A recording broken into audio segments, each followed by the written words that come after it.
Connu pour avoir vécu des expériences extrêmes, Sylvain Tesson a toujours tenté de repousser ses propres limites. Ayant déjà fait 5000 km à pied à travers l'Himalaya, traversé 31 pays en roulant 25 000 km avec moins de 1000 € en poche ou ayant vécu 6 mois seul dans une cabane en Sibérie sans électricité ni eau courante, rien n'avait fait trembler ni faillir l'écrivain. Pourtant, il a frôlé la mort le 21 août 2014 en chutant bêtement alors qu'il passait une soirée avec des amis chez l'auteur Jean-Christophe Ruffin qui vit non loin du Mont Blanc.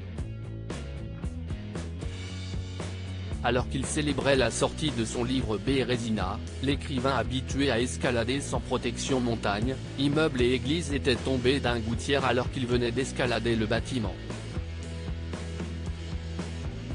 Christophe Rella, directeur opérationnel des éditions Guérin à Chamonix, précisait pour sa part que l'accident avait eu lieu en sortant du restaurant, où il fêtait la remise de son manuscrit aux éditions Guérin. Ce soir-là, Sylvain Tesson, qui avait perdu sa maman Marie-Claude Tesson quelques semaines plus tôt, faisait une chute de plus de 10 mètres aux conséquences catastrophiques. Après 10 jours dans le coma, l'écrivain se réveille et comprend qu'il a les vertèbres et le crâne en miettes.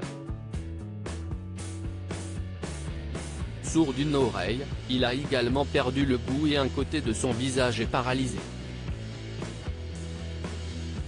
Un aller et retour rapide. Je crois profondément aux enchaînements, à cette idée de domino, mais pas à l'existence d'un dieu qui manipulerait nos destins. La mort n'a pas voulu de moi, je n'y ai fait qu'un aller et retour rapide. Quand bien même elle aurait voulu de moi, ce n'était pas très désagréable.